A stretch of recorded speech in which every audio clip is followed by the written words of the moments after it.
Welcome to High Heels and Lipstick Conversation, the space where grown-ass women get real, get inspired, and get empowered.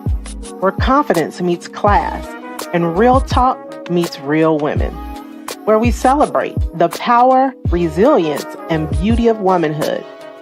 I'm your host, Nemia Carnese, your sister in style, success, and soulful conversation. This podcast is for my seasoned ladies, the women who've been there, done that, and still are stepping strong. From career moves to self-care, from relationships to reinvention. We keep it real, we keep it classy, and we always keep it fly. Now go grab your wine, your coffee, or your tea, because this is High Heels and Lipstick Conversation, and we got some grown woman talk to do. And don't forget to like, share, and hit the subscribe button. Let's go.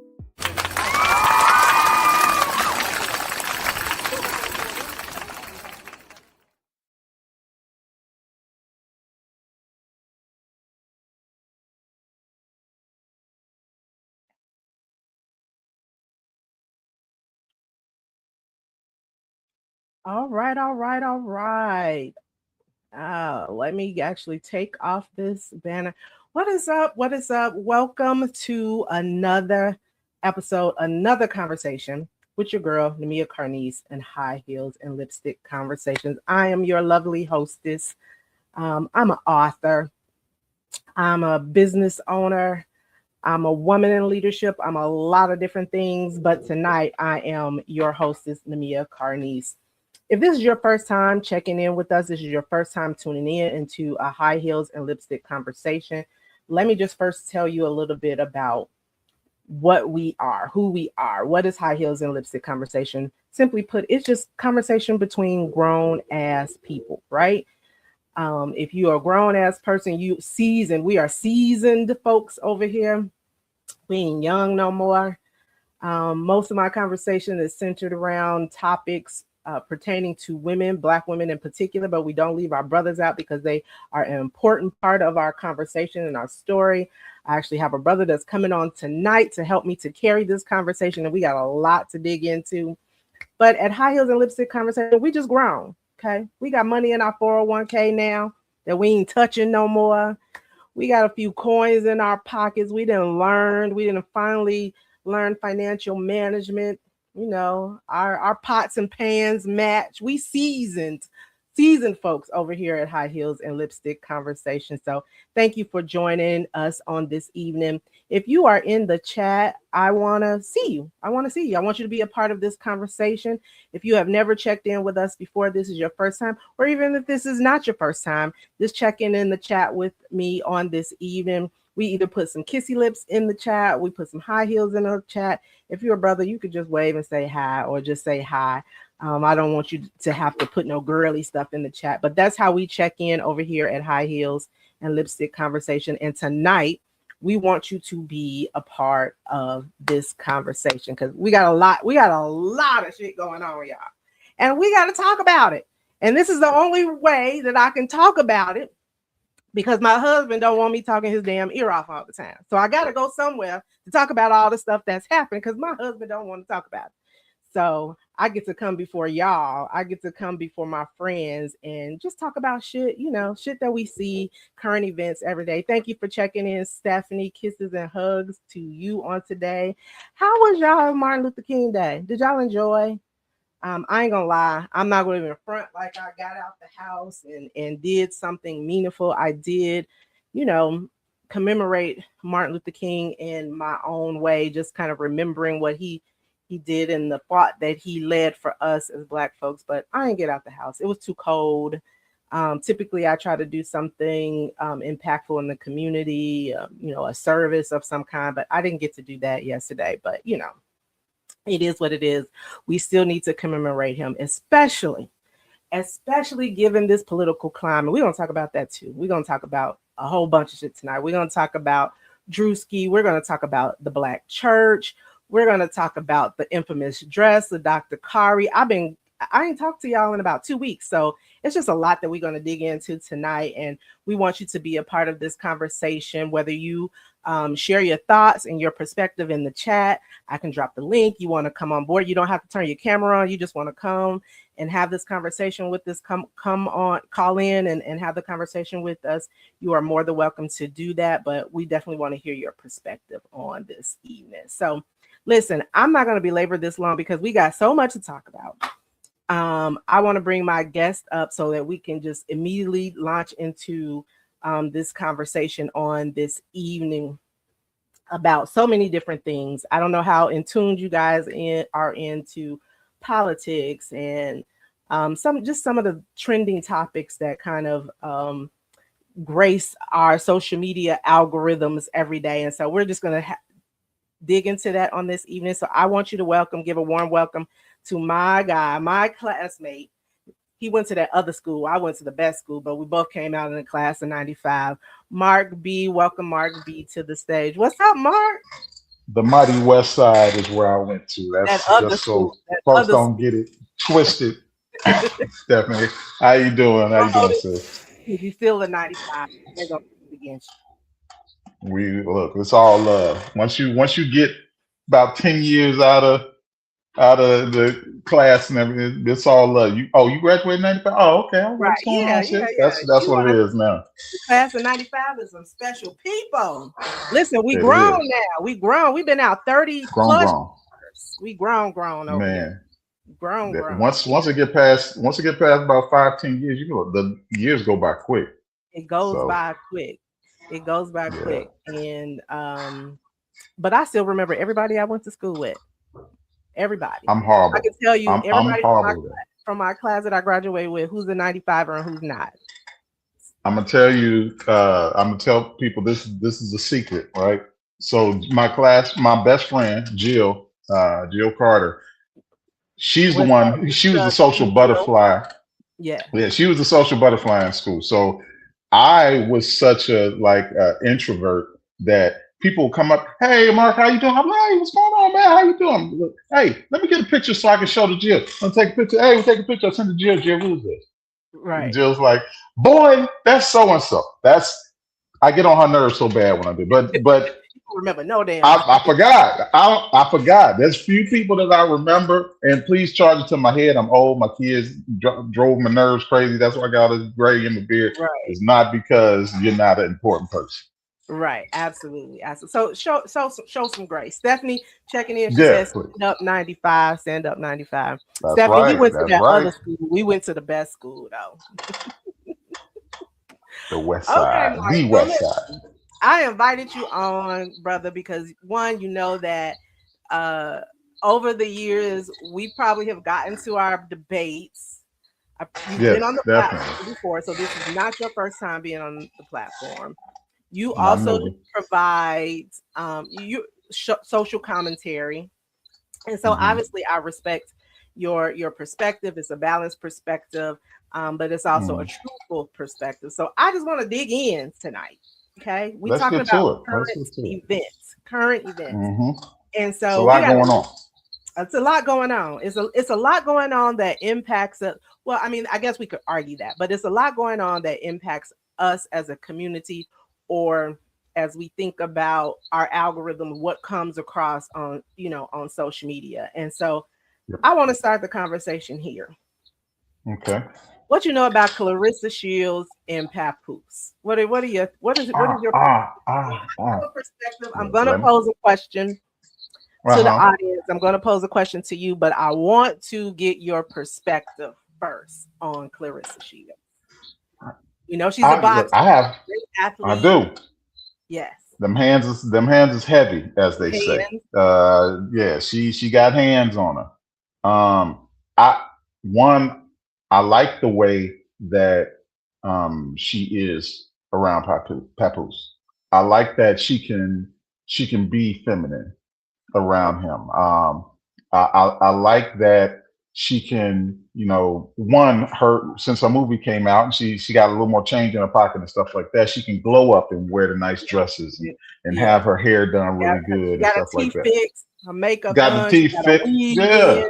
She went to a good makeup person to actually get the makeup done. Right. I love all that, and I love the fact that Papoose is the type of guy who he doesn't have to uh, he doesn't have to have the spotlight. He's never been Okay. that type of guy. He gonna Okay. shine wherever he shines, but he doesn't Okay. have to take your spotlight. And he has a history of that. Like that was before Clarissa and is That carrying was on with in the Remy course. Ma. Yeah. Which Yep, she would with argue Remy. So that was an act, but continue. I mean, we see what we see. You know what I You mean? see it. So if you didn't expose it before, then don't be Right. exposing it now, right? But Right. but as far as Clarissa is concerned, I love her story. I love um I love how she fights. I've seen some Clarissa fights. She, like I said, them hands is heavy.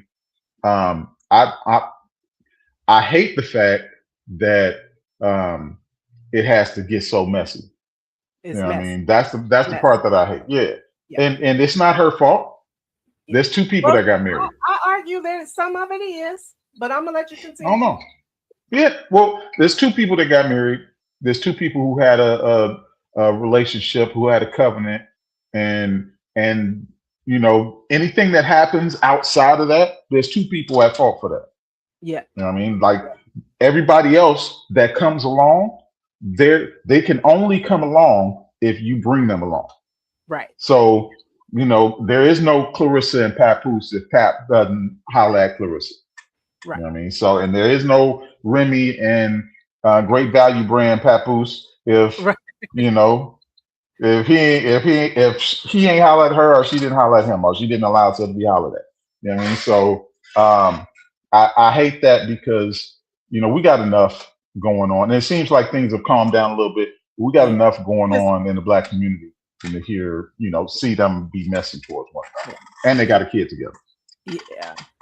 So I brought up Clarissa because I over the past week or two or so, well, she stays viral. Okay, everything she Hmm. does, it seems to go viral. The minute that she makes a video, her video and what she said and her behaviors are picked apart.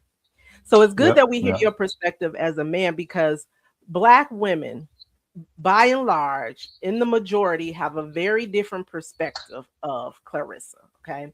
Now, I want to play this Man clip up. because Clarissa, again, she stays in your algorithm, she stays viral. Hmm. Is always something. A lot of Black women are disenfranchised with Clarissa because one, she is with a married man because he's still, no Hmm. matter how it's sliced and diced, he's still married to Still, Remy Ma, still married and she technically. Yep. proudly kind of flaunts this relationship. So she's kind of like this ultimate side chick. But I want to play a video because this is what she went viral for recently.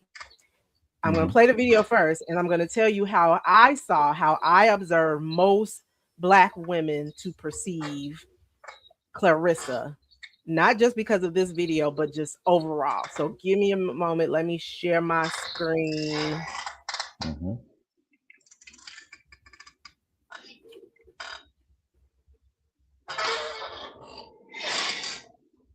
Okay, can y'all see that? Y'all can see that? Yep. Okay, so let me share this clip. Yeah, you on these live talking about Clarissa Shields? Yeah. Mute your TV for me. Go ahead. I saw I missed your Yeah, call. it's muted. Okay, go ahead. So I'm sitting up here listening to this live, and I see so much misinformation.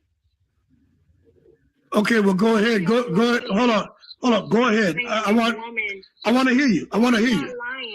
Now let me pause. Let me just preface it. So this is Clarissa Shields calling into another podcaster. He's on YouTube. I think it's Hood Champions or something like that.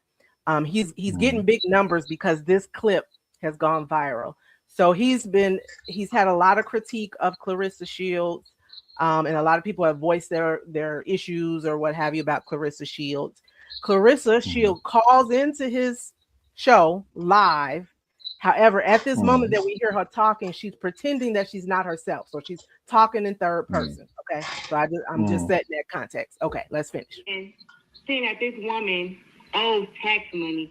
Why are y'all lying saying that her image is ruined? Well, hold on. Correct that then, because there's a lady who put out some tax records today on her site, and we were all like, where'd that come from? Like Clarissa Shields owes money based on the document she provided. So clear that up for us, because I'm glad. Y'all believe anything bad about Clarissa Shields. Nobody's doing any fact checks. She's talking. You guys are running behind Tasha K and Lakeisha Dean believing anything bad said about Clarissa Shields when her life has been documented since she was 15 years old. Well, hold on a second. Hold on a second. I'm going to let you talk because I'm not rude. And I'm not saying you're being rude. Now, I don't watch Tasha K. I don't even know who the other person is. But the ladies in the chat, they definitely know who they are. So just to let you know. But go ahead. I want to hear from you because I'm glad somebody who has a different opinion is calling in. But so you saying the tax stuff isn't true? You're lying on her name 24/7. Okay. 24/7. Give the facts. She doesn't owe any money in taxes. So the person who came out, Okay, I'm gonna stop right there.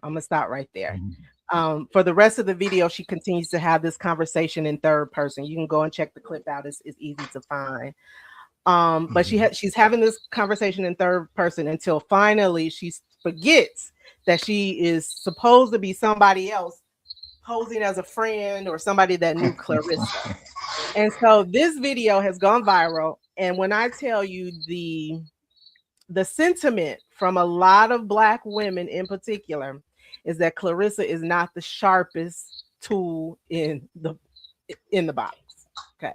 So she gets a lot of flack. She gets a lot of heat. I'm going to be honest in that she does not appear to have a level of emotional intelligence for her to be such a great athlete. She seems to be tossed and turned by social media. She pays a lot of attention to what people are saying to her. And then she trolls the internet a lot. And so that's the reason why a lot of her stuff goes viral. So I liked your perspective, but my question to you and my question to folks that are in the chat that are checking in, if you're checking in, please let us know that you are here. My question is, are Black women too hard on Clarissa? Are we hypocrites? Are we bullies? Are we mean girls? Because I see a lot of negativity spewed at Clarissa about her behavior, her persona, how she dressed, her weave, her wig, papoose, Remy. What's your perspective? Are Black women bullies? Women, period, are bullies. And put it like that. I'm not just Black women, because and this is something that, as a father of daughters, that you learn, right? Because this isn't something that really happens a lot with boys. Girls can be really, really mean. Like starting from the time that you all start developing, and then somebody gets more attention than somebody else. Now you flaunting yourself in front of my man, or you knew I liked him, and why you talked to him if you knew I liked him, and stuff like that. And then stories start getting to, oh, she be giving it up to everybody, and she a hoe, and da, da, da. All this, and don't have some little shape on you or something like that. It's even worse, right? That doesn't really happen in the realm with boys. Like boys, our bullying is usually direct. Like, I'm bullying you because I'm bigger than you. Like, I'm bullying you because, you're there on the football team with me, or you're there on the basketball team, or else, that's typically but it's not like, no dude is going to sit there and be like, man, look at him with all them muscles over there, think he all, like all muscle. Yeah, we don't do that, because who you going to say it to? Like, your boy's going to be, what? What? Like, what are you looking at him like that? Like, it doesn't happen like that for us. But with girls get judged physically very, very early on, and for a very, very long time. The only Black woman that I've ever seen not be judged on her appearance critically by within their own culture, the Michelle Obama. Everybody love Michelle. Everybody love Michelle Obama. Judge too, though. Other than her, Well, not by her own culture. You're right. We love us. Yeah, you can't say nothing bad. No, you can't. No, you can't even look wrong at Michelle. That's like they don't even call her Miss Obama. That's Michelle. Like you can't even talk crazy. We don't even try. Like we got nothing to say. If Michelle say something that's up, hey, you know what I mean? Yeah. We don't want no smoke with y'all about Michelle Obama. But other than her, everybody has faced some kind of bullying about their looks, about their weight, about their shape, about their hair. I think that she does make herself a target, right? I can say that, but she doesn't make herself any more of a target than Mike Tyson did. You know what I mean? If Mike Tyson was around, yeah, because I'm trying to keep it in the realm of sports. But isn't she doing what a boxer, an athlete is supposed to do? Isn't that? I mean, we said era. The same thing about Floyd Mayweather, only he was a guy, so she gets it a little bit different because in this era.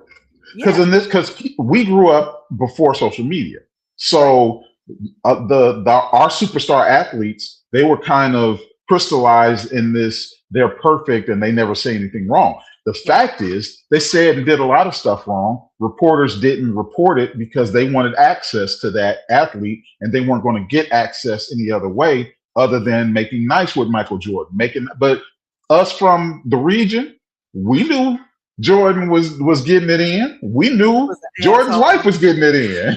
Yeah, we knew that from the region. But folks that was outside of that, they didn't know he was pristine. Mike Tyson, we only started knowing about some things that he was doing because tabloids started taking. He had such a downfall. He was scary. So it kind of played into the power dynamic that he needed in boxing for him to be the scary black guy, right? So he kind of needed that press. But there was like I was watching a podcast where Jadakiss was talking about like Rough Riders. He was with Eve, and Tyson ran up on Eve and was like, "Eve, I'll F the out of you." Now Eve was 17 at the time. Oh wow!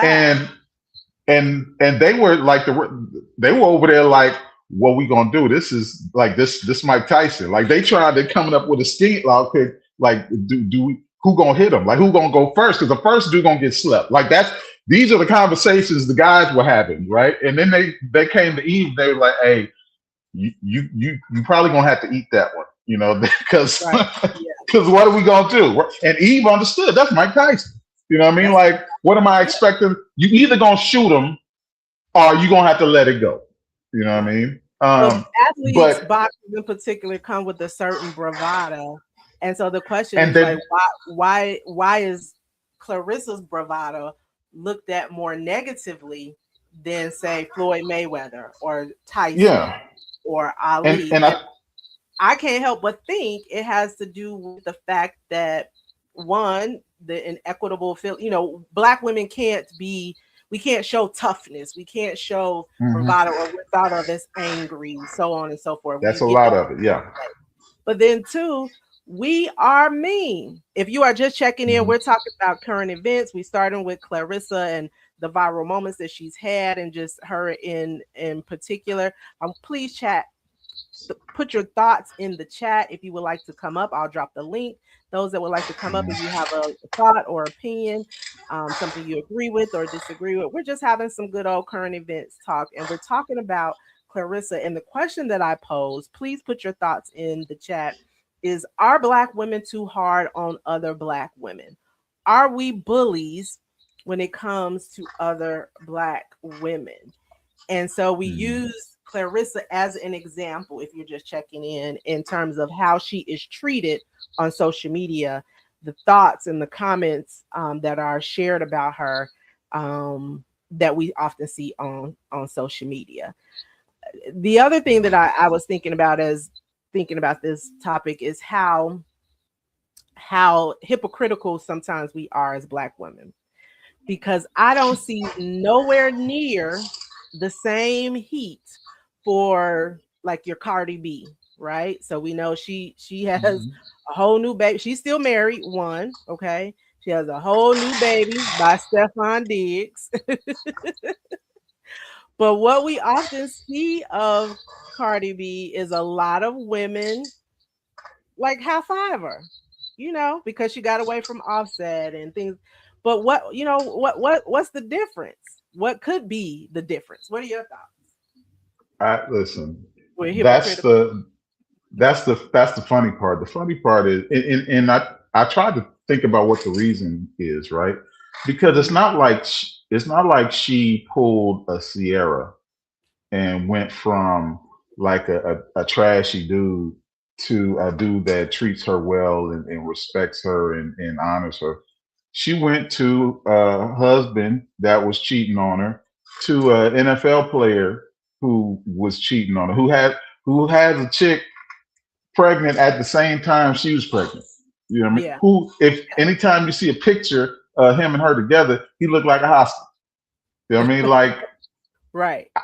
I think that maybe um, it's because Cardi, she's gone through her own evolution, but she came Yeah. in as, the freaky girl who was a stripper, and her standards wasn't real high, and she never made herself out to be better than anybody else or nothing like that. She was, however low you were, she was low there. Yeah. But She then came in authentic. Yeah.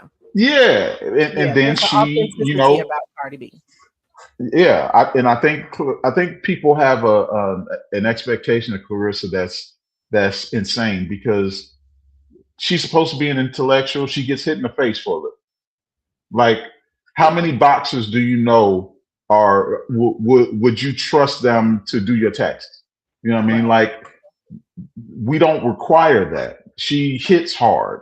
Yeah. That's her skill set. So no, no, I don't think that she's an intellectual powerhouse, but I don't think No. that she has to be.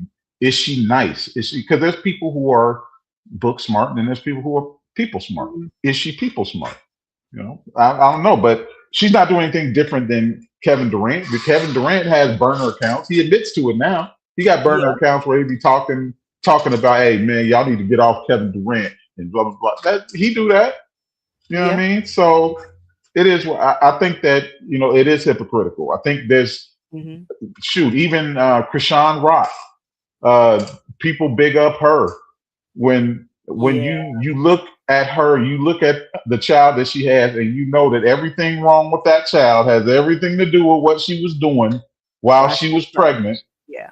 And nobody, it's like nobody wants to talk about it. They tiptoe around it, and they don't mention it. But she was drinking and smoking and stuff like that, and that's why the kid came out with abnormalities. And Yeah. nobody speaks to that, but they speak to Clarissa because a dude who was separated from his wife, who was going through the divorce process, or maybe they were in the heavy separation. I don't know. Yeah. They started dating, but she didn't steal her or steal Yeah. him from Remy. I just think Clarissa isn't likable. Like, she's not a likable young Probably, lady, right? yeah. So I don't think She's there's not the anything wrong with cutesy the girl. bravado or trying to be the best athlete and popping your shit. Pop your shit if she has reason to pop hers. But I think overall And she dark skinned. that's another thing. Yeah. She clearly, if you have looked at some of her lives or seen some of her clips that have gone viral, she mentions things like that. So there is Hmm. clearly an internal struggle that she has, being a darker Yep. hued Black woman. Yeah. And we know that colorism is still alive and well. And so there's some Hmm. insecurities that you can clearly see that she's nursing, and Black Yeah. women are not kind to her as it relates to that. And I just don't think she's a No. likable person. She puts herself out there. Yeah. Everybody's not. I don't think that she tries to be mean. I just don't think that she tries to be nice to people. No, She doesn't, but that's not part of what she needs in order right. to get through life. She's a boxer. She's a fighter. Yeah. She punch you She in the come from face though. Michigan, where the water ain't so kosher. How many people from Flint you gonna run up on and they gonna have, hey, how you doing? It ain't like that up there. You know what I Right. mean? It's really, it took us leaving the G in order for some of us to get some of that off of us. You know what I mean? So Right. Absolutely. yeah. All right. So that's enough on Clarissa. I have dropped the link. If you would like to come up and chat with us, you share a thought, share an opinion. You can also share your thoughts and opinions in the chat. I think I'm having a connection problem. Was I having a connection problem? Did I freeze up? You can hear me good? Not to me. Okay, Yeah. okay. Yeah. Good. Okay. Let's switch gears. Drop the link if you want to come up, you have some thoughts, or you can just put your thoughts in the chat. Let's switch gears a little bit to something that's a little bit more serious, I guess I should say. The Minnesota protests. We know what's happening there. We all saw the viral clip of Renee Nicole Good, who was murdered by ICE agents in Minnesota.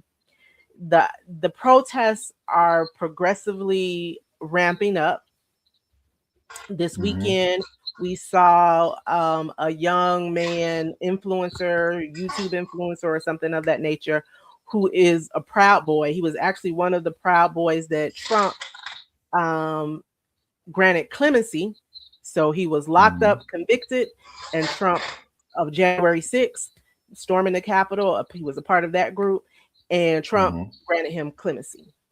A lot of the ICE agents who are roaming the streets and terrorizing immigrants are former Proud Boys, or they were there at January 6th and helped to storm the Capitol. And Trump has let these people off. He's granted them clemency, so on and so forth. And a lot of them, when ICE was putting out, their advertisements for them to come and be a part, giving away $50,000 bonuses. So we saw one of those individuals, his name Jake Lane, who decided that he was going to counter the protest this past weekend and grab a group of his white supremacist friends and go down there and counter protest the protests that are happening. And it's very ironic, okay? I'm going to share this clip because I want people to see this particular young man and just what you notice about him. Now, he wasn't successful in this protest, okay? So let's get that straight. He was not successful, but let's just play this clip and then I'll get your reaction to it. Let's see here. There we go. Okay.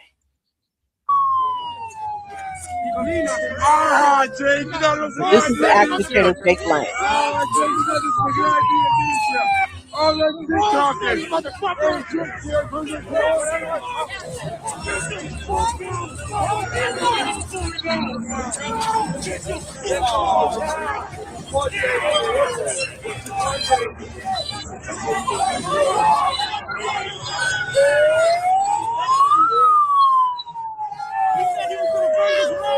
Notice he's escorting him out of the crowd.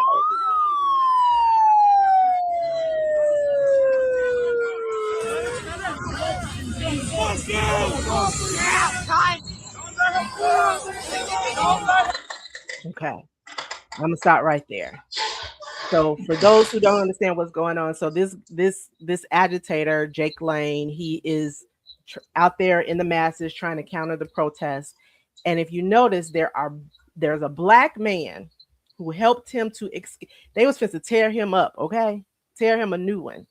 And there is a black man escorting him out of the crowd, away from the crowd.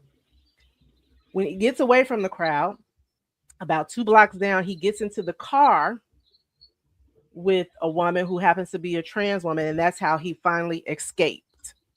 Okay. Now, again, this is a far-right white supremacist, one of the Proud Boys. He was going there to burn the Qurans. He was going there to protest the people that were protesting ICE. And it's ironic that the 2 people that helped him to escape all that mayhem was a black man, and then he gets in the car drives away with a trans woman. My question to you, and I know you got a lot to say about this, Bart. What part of one I'll just say I've seen dual opinions about this. So as I'm reading commentary, think pieces about this, there are a segment of Black folks that feel like that ain't our damn job. That's we shouldn't be doing that.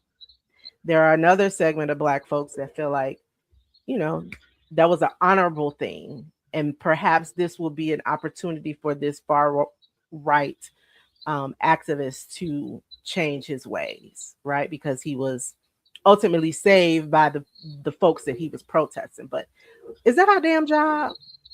What say you?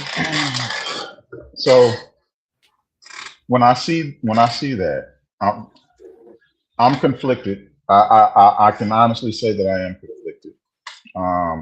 As a Bible believing, church going, you know, every Sunday, man who has a relationship with God,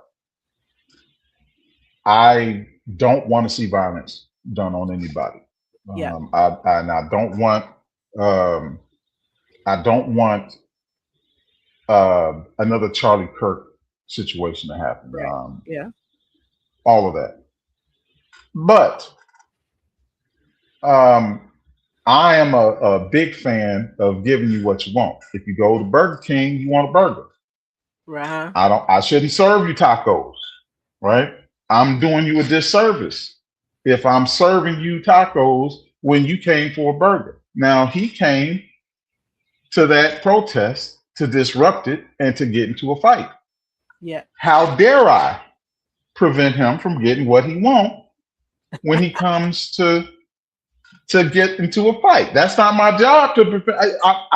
I'm doing him a disservice, right? Yeah. That being said, it's always us. It's always us. Always us. I think back to Amber Geiger.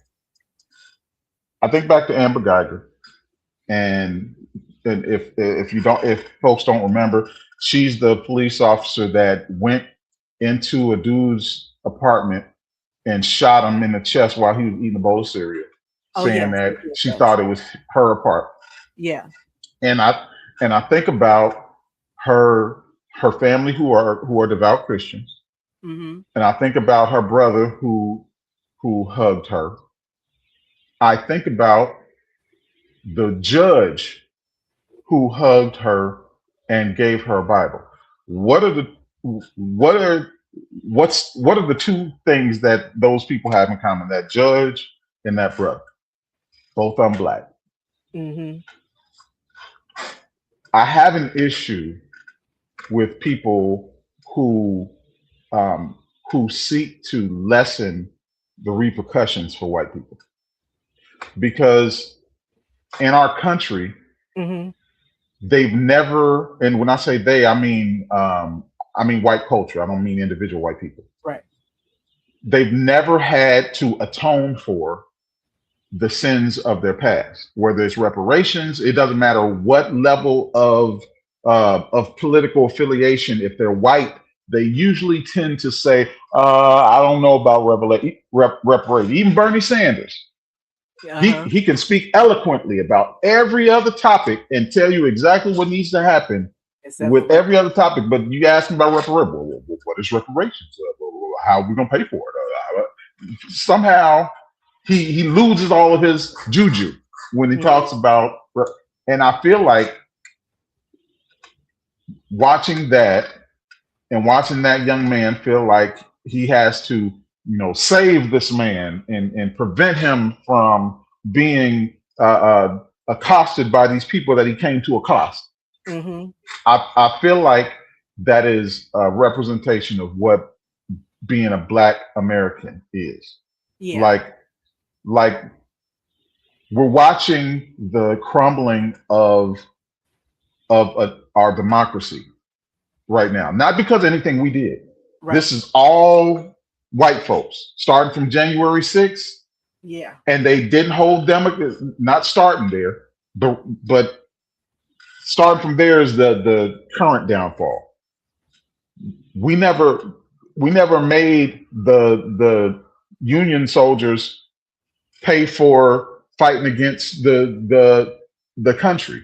We never made them do that. I'm sure I'm getting it right. Union soldiers, I think so. But we never made the racist folks who took up arms to keep slavery.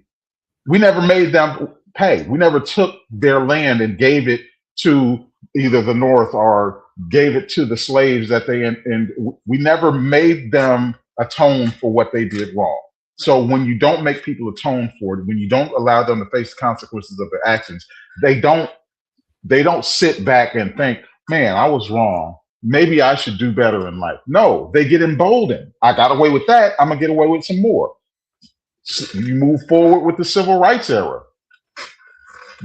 We finally got like at least one person that we know was there. Jerry Jones was in a picture of some boys that was doing some racist stuff. He's a kabillionaire. Right. He hasn't had to atone for anything. Nobody's gone back and looked up the names of all these little white folks that were sitting there spitting on black folks while they were trying to integrate schools. They've never had to atone for it. Obama was president, and the woman who got what's his name killed, the kid from Chicago, not Medgar Evers. She lied on. Medgar Evers was from Chicago. No, but I'm talking about it wasn't him. I'm talking about the kid that whose mother had the casket open while to show. That was Medgar Evers? Yeah, I thought Medgar Evers. Okay. Well, that woman was able to live out her whole entire life after committing a crime. Folks went to Obama and said, "Hey, she's still alive. She could still face charges." Yeah. We continue to do this over and over again. We never hold racists accountable for their racism, and then we wonder why racism is still alive, why there's still a Klan, why the Klan has never been labeled a terrorist organization, but the Black Panthers were. Like we wonder why, but we never hold people accountable. And here come another brother with his cape on, trying to save him a white man. Yeah, I kind of look at it. I look at it from the perspective when I see that, it makes me know that we are, as a people, as a culture, we are different, right? So I think Kendrick Lamar, they not like us because we are clearly there is an essence of us as Black folks that has the thread of God that's through in our veins, right? That makes us decide that our fight, whenever we fight for damn body else, right? We put ourselves last and we fight for everybody else. And that has been our nature. I keep thinking my thing's going out. Hold up, y'all. I want to make sure I'm connected. That was Emmett Till I was thinking about. Emmett Till, yes. Who we say? Meg Evers. We got to get out. Him too. I know. That's why I had to do it. I was like, no, we can't do that. Not when Black History Month. No, we can't leave that out there.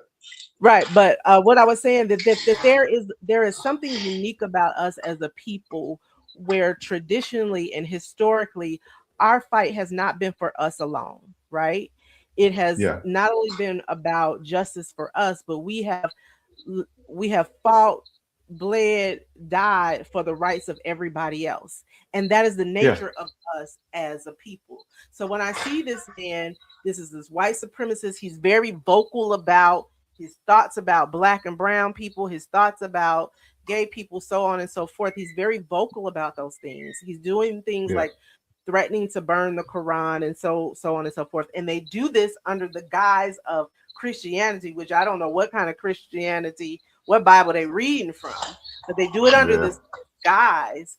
Yet here's this Black man who his only recourse of getting out of there and not being mobbed was because that Black man protected him. Is it our fight? Because his right now, I feel like Black people have taken a back seat to all of the craziness politically. And we were out there Yeah.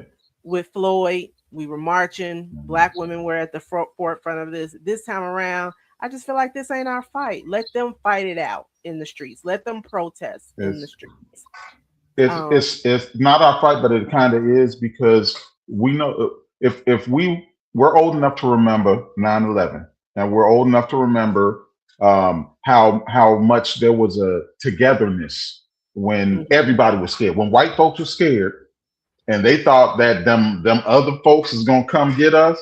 Now we all brothers and sisters. We're all Americans. And as Yeah. soon as they wiped out a few of them over there, we became niggas again. Like it instantly, like magic. It went right back to it. And we have to understand that the struggle of any minority is our struggle also, right? Yeah. But we cannot sacrifice our struggle, and we can't co-opt our struggle with others. So we can support from a distance and say, I believe that you have the right to this, that, and the other, life, liberty, and the pursuit of happiness. But I need some stuff that you don't need, right? I need repair. My community needs repair. Your You got community doesn't trauma, need repair. generational trauma. Yeah. Yes, and we're owed a debt, and that debt needs to be paid. And the reason why we can't do the, hey, we're going to join arms and we're going to do it together. The reason why we can't do that is because whenever we have in the past, and we've done it plenty of times, as soon as the group got what they wanted for the majority, which is the white minority or the other groupings, they left Black people in the dust. Yeah. Now our needs are not necessary anymore. Yeah. Well, do you want to be selfish and hold out until we get this civil rights legislation, or do you want to advance the women's rights, or do you want to advance gay rights? No, I need repair, because if I'm a gay man or if I'm a straight Black man, when I'm sitting in that car seat and the police come with a gun to my head, Yeah. they're not going to care what I put in my mouth. You know what I mean? So yeah, we got to. So no, it's not our fight, basically. Yeah, I agree. I don't think every battle is our fight, and this whole thing with ICE and immigration, and some people could argue it's not our fight, it's not our battle, because we're not directly impacted by it, right? Like, so even though I think ICE has wronged a lot of Black and brown people, overall, Black people are not the ones out there that's getting scooped up, okay, and taken off. Yeah. I'm sure there's some cases where we have been scooped up, but there are some. There's but there's people who look like Somali, but overall, in nature and stuff. Yeah. And overall, no, but I think other minority groups need to acknowledge and recognize about us as Black folks is that you are the rights that you have or have had or been beneficial to you, where you can come from this country, that country, and come over to this country and absorb certain rights, get certain benefits, things of that nature. That's off the back of us, right? Like they're beneficiaries. Yeah, we were at the forefront, and so sometimes you have minority groups that come over, particularly in the Black diaspora, where they come over and they don't like to associate with us as African Americans. Not realizing that we are the culture. When you think of America, it's Black culture. We are the dominant culture. Yeah. Some of the terms that we use in politics, like woke, and some of these other, that's because we started those terms. We the put original those terms definition, forth and they were hijacked. So all the culture that you see in America is typically been hijacked. Our music, our dress, our style of dress, our vernacular, our slang. We are the American culture, and we fought for a lot of the rights for other minority groups to be over here and take advantage. And so, but I don't feel like this is our battle right now. I don't feel like this is our struggle. I feel like we just need to get our asses out there and vote, because we are Yeah. seeing this country go to hell in a handbasket, and it's terrible. It's deplorable. The issue that we have is that we told y'all. Like that's the problem. Like that's the reason why many of us checked out, right? It's because we We told told y'all.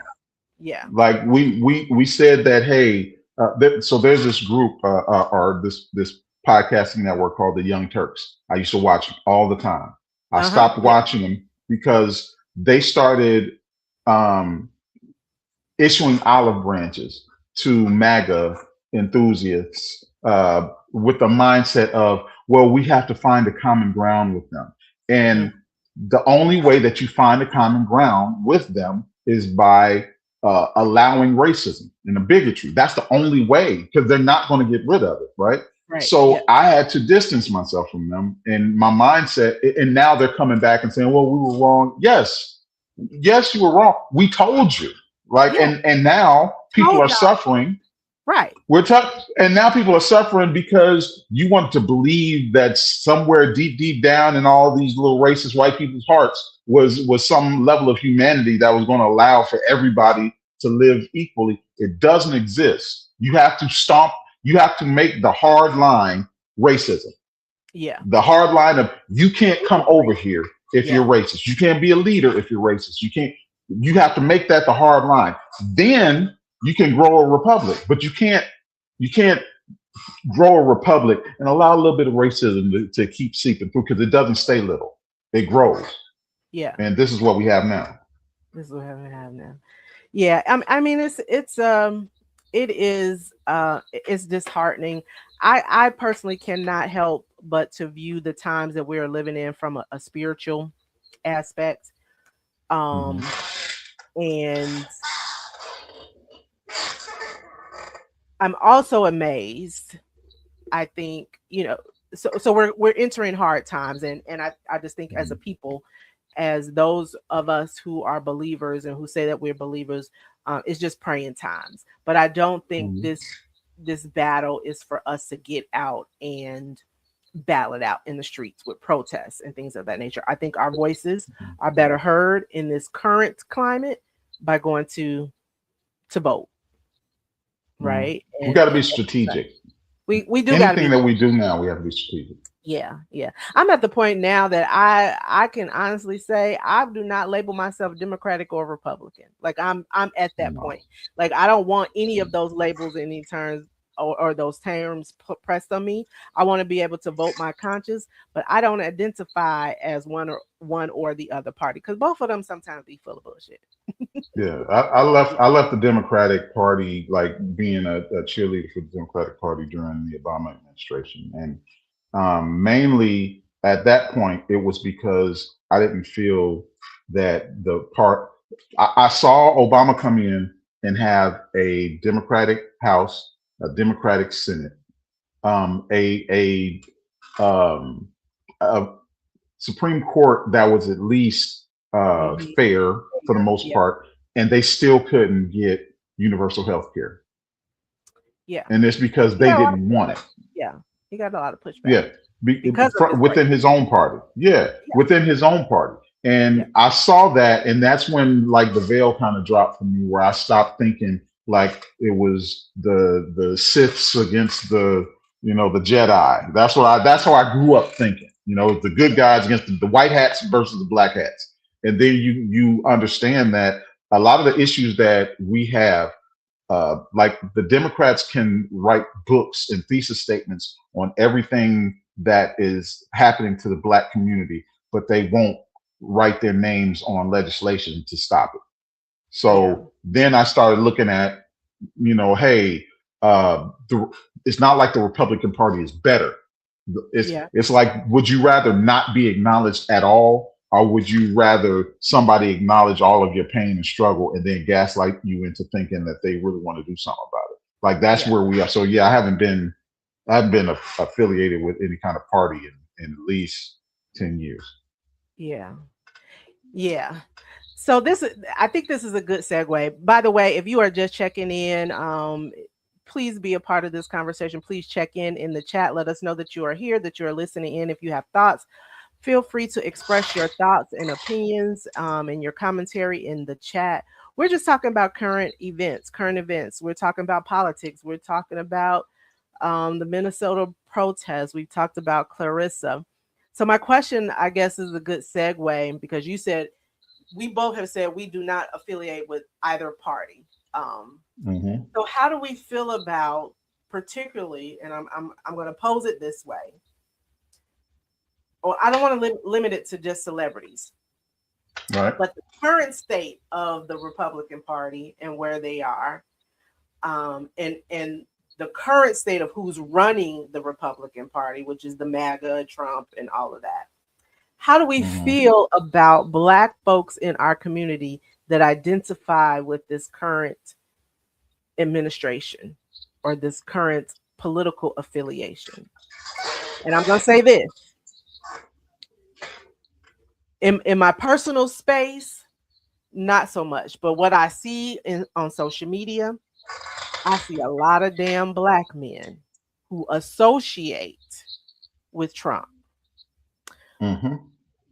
Now, the poll numbers when he ran this second time around, Black men either didn't vote or by and large they voted for Kamala.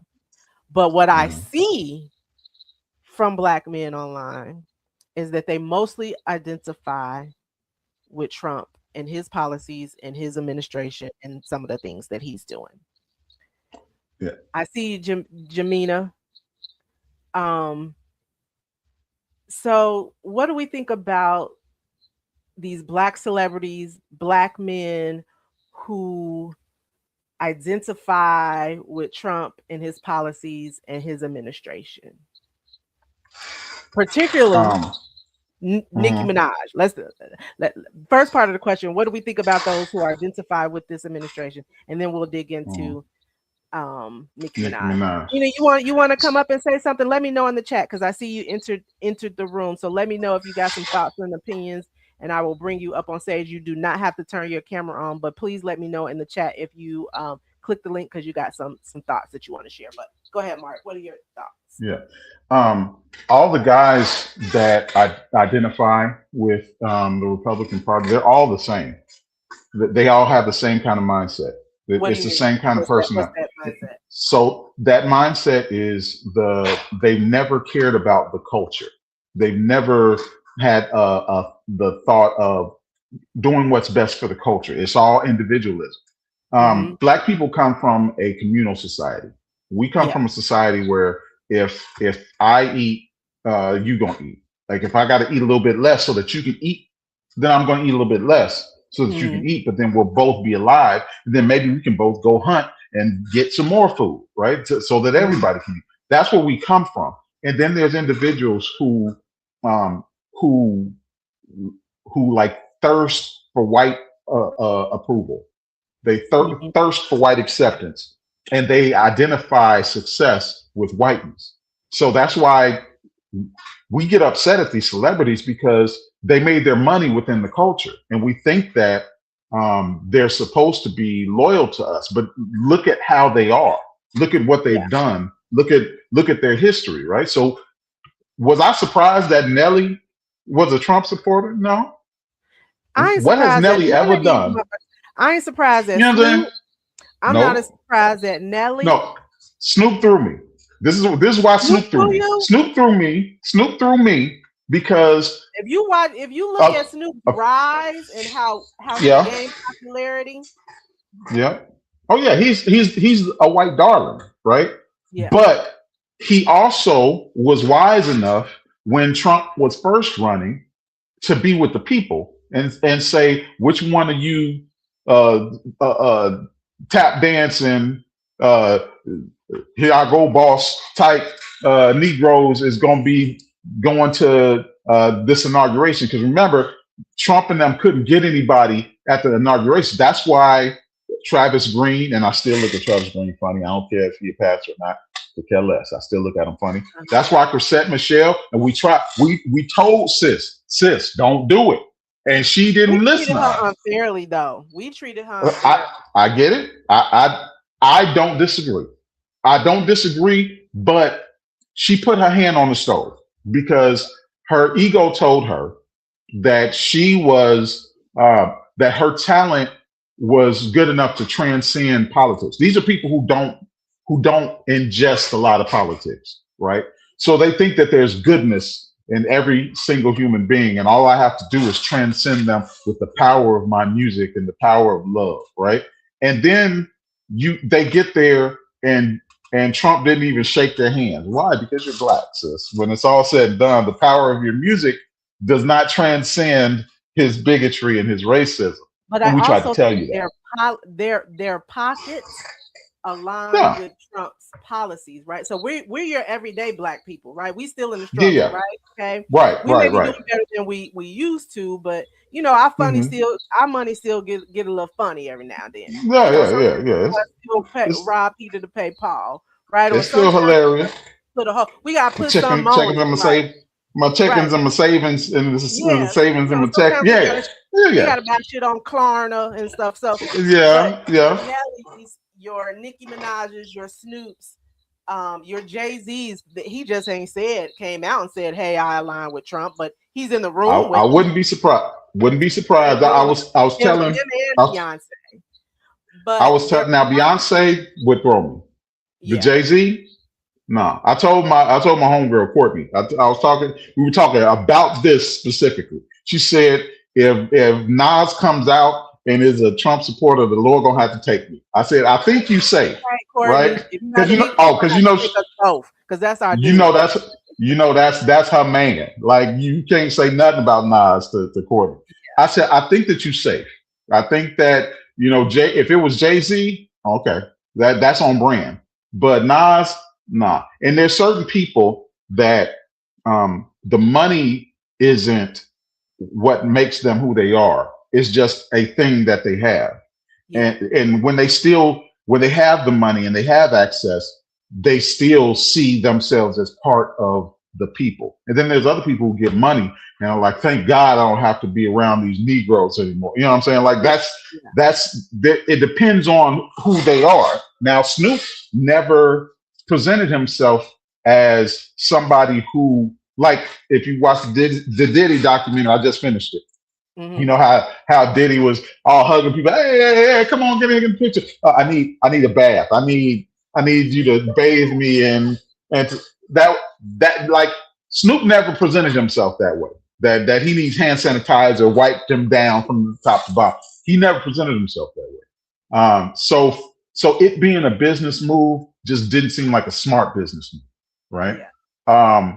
But unfortunately, because men are judged, and this is just a little perspective for ladies who are wondering why there's so many black men in particular who are so susceptible to this stuff, it's because men are judged based off of our ability to provide and produce. And when we have an ability to provide and produce at a high rate, then we consider ourselves successful and we have more access to stuff. So what is the and you can who pay for who's your in wife those and your side chick, you have arrived. Who's in the upper echelon of folks that got money?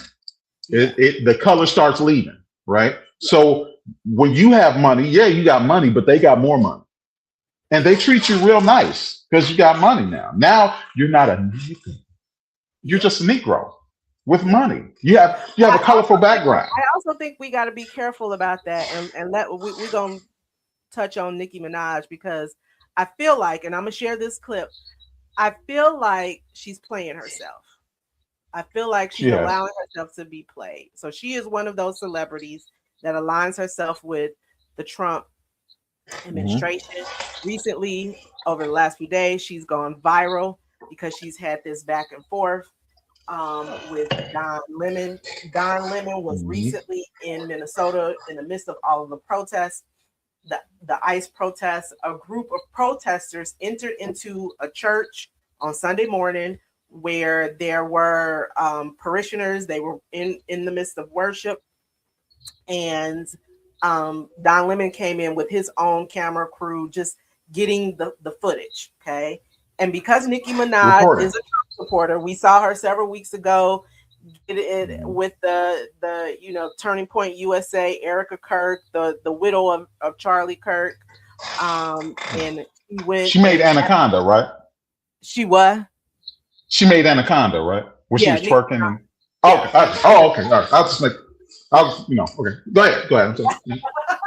So let's play this clip because her and Don Lemon are battling out now. So much so, I mean, this was a big old thing. Even Don Lemon now is getting ready to be under investigation by the Department of Justice. This was Nikki Minaj's response to Don Lemon taking part of the protests and walking into the church. So give me a second to share my screen.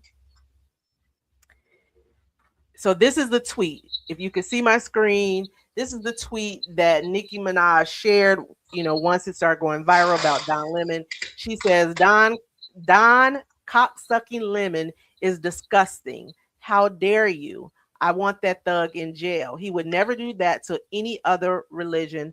Lock him up. So for whatever reason, Nikki Minaj is on the politically, she's taking this stance about Christianity and the attack of Christianity on the moment. And this was Don Lemon's response to her tweet.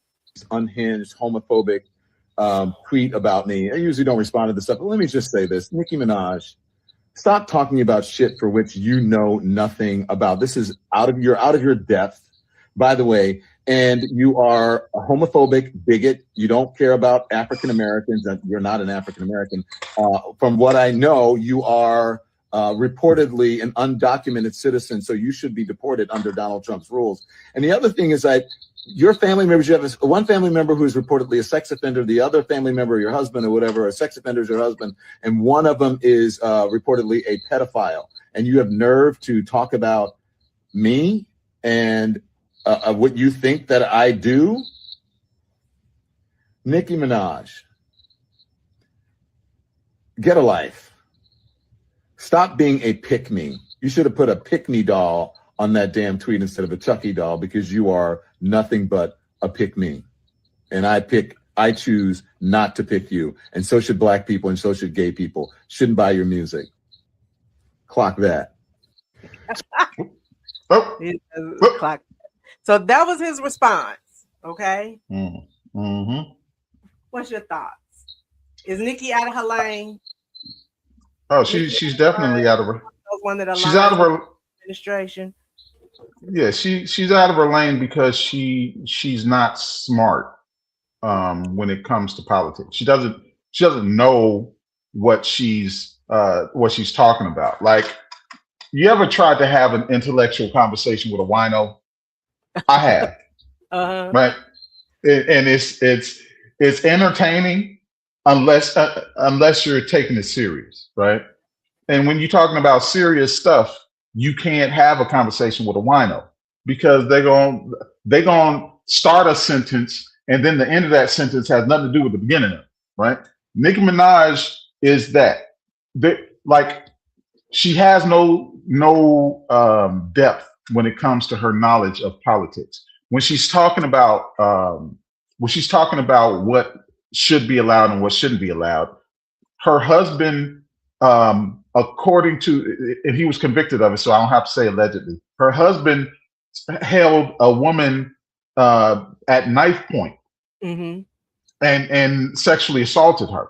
That's her husband. That's the dude that she chose to marry, and that happened before they got married. So she knew that and then married him. Her brother had sex with like a 13-year-old when he was in his like mid-20s or something like that. So he's currently in jail. He's a pedophile, right? A person who allows these things can't then say, yeah, but transgender is the problem, or because she put clothes on to go to Turning Point. We have to, like, it's so unserious because nobody has been more sexually explicit than this woman. Wasn't she? Was she? Her biggest fan base is that of the gay community. Like, those. I haven't even got to the. Yeah, I haven't even got to the gay community. I'm talking about this now moral high ground that she sits on. Didn't she create a song talking about what else was that her? Was that I know that like was Meg the Stallion. Meg, that was Meg, okay. That was Meg and Cardi B.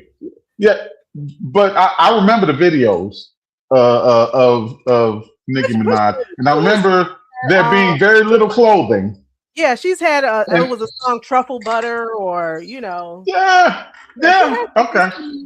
Yeah, she's done her part, right? Yeah. So now to speak on the morality of others and how you think it should be legislated is crazy and hypocritical to me. Secondly, not just to me, hypocritical, period. Secondly, her biggest group, her fan base, the Barbs, are mostly gay men. Mostly. Not a segment. Mostly gay men. And they are vicious in their support of Nicki Minaj. And then she went on Turning Point, a platform made by a guy who said that Nicki Minaj is one of the things that's wrong with the country, by the way. She goes on that platform and completely throws them under the bus. And not only does she throw them under the bus, she then doubles down on her homophobia when she's talking to a reporter who happens to be gay and calls him a cocksucker. Well, okay.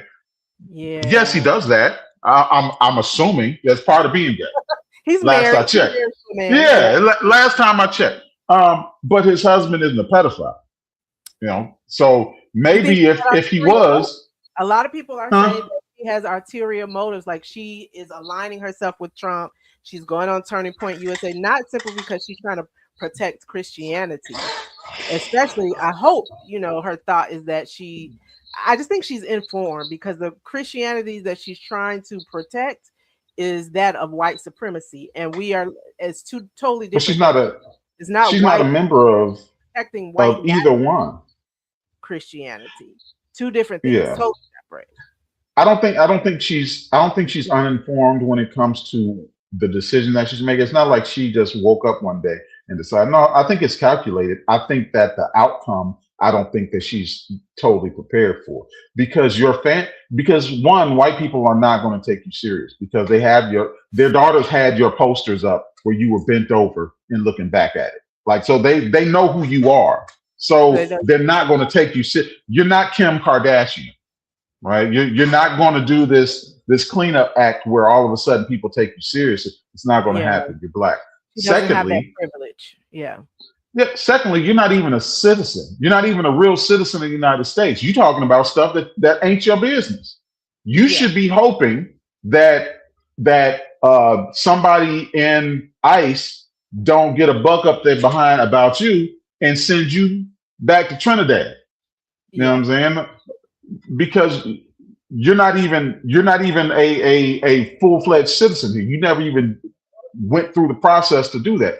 I think that she's definitely trying to maybe get some clemency for her brother, or get her husband's record expunged or something like that, and she's willing to sacrifice her career to do so, because the only people that are going to be willing to take you back is white folks who you just entertain them anyway. They don't take you serious. You're entertainment for them. So they'll be entertained by you. As far as her support from the Black community, I think she has ruined herself.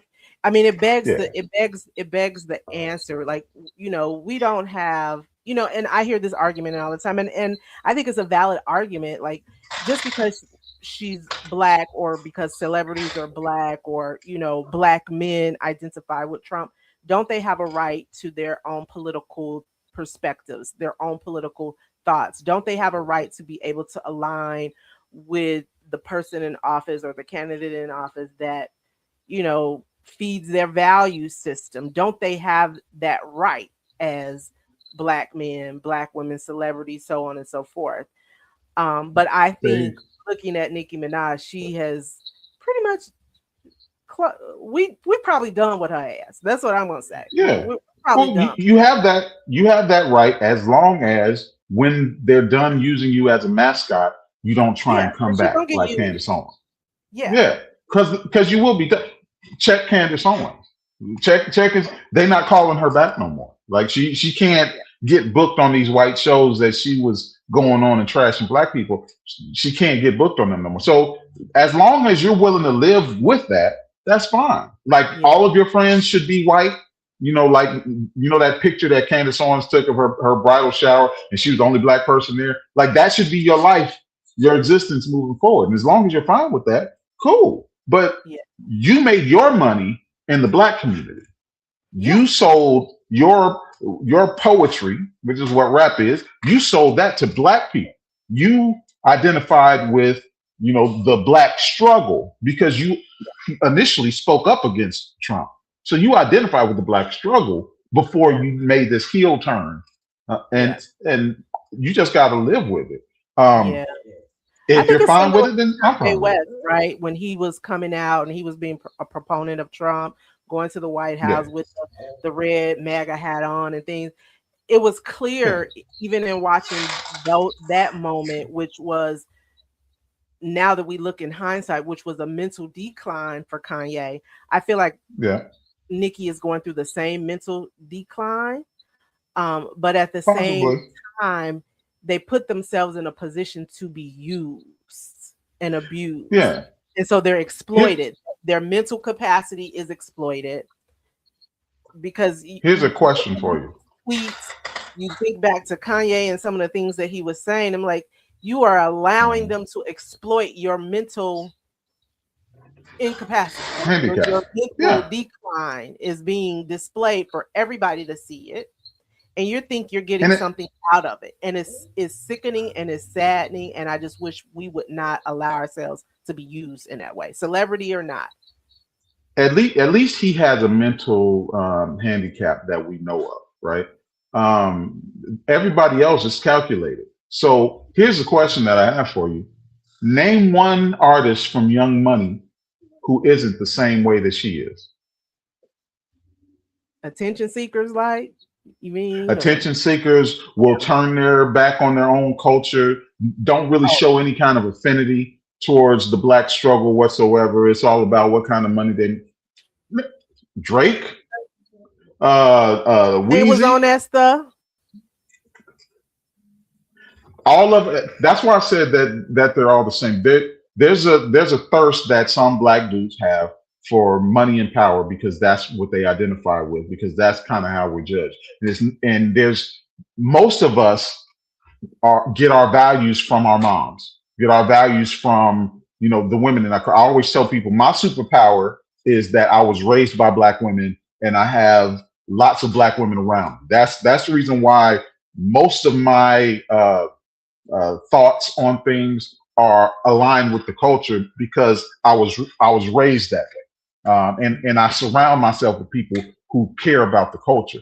When you don't care about the culture, you believe that your individualism is a strength until you start getting attacked and there's nobody else around you to help you. Yeah. Now it's just you. You know what I mean? So all of them are pretty much the same. And that's why, they get money, and that money insulates and lets them feel like all I have to do is pay my taxes. And, I'm locked into this economy now. I can build businesses here and there. I don't need the love of black people. Now I can just identify with people with money instead of, black people. And they think that there's some kind of comfort there. Well, you may got money, but your niece and nephew still got to drive to work. They still get pulled over by the police. When healthcare is an issue for your mom or for your cousin or something like that, the people you align with are the ones that's stripping them of that healthcare. I think so it still affects you. Our celebrities forget. I think sometimes our celebrities forget that the money and the money from the music, the art that they've put out, that gives them access. It does not grant you total acceptance. You can get access to the room, okay, but you gotta realize you still the nigga in the room. You know what I'm saying? It's like Jay-Z said, I'm not black, I'm OJ. Okay. Okay. You know, Yeah. so OJ was like, you know, hey, I got money. I done won awards. I've been to Olympics. I did, and okay. And when you got in that courtroom, it was something different. And so we just have to remember that our money may give us access, and it's not the same thing as being equitable to them or equal Yeah. to them. It's not the same Exactly. thing as being accepted completely by them. Your money is accepted, but you Yeah. as a whole, the culture, the people that you represent is not Yeah. always accepted. They're still gonna clean the furniture once you get up off of the couch. They still gonna wipe that down, drain the pool once you get done swimming in it. They still gonna do that. Absolutely. Okay, listen, if you are checking in, you have some thoughts, some comments, please share your thoughts in the chat. I'm seeing that there's a little lag on my part, so I'm hoping that it is not too bad of a lag.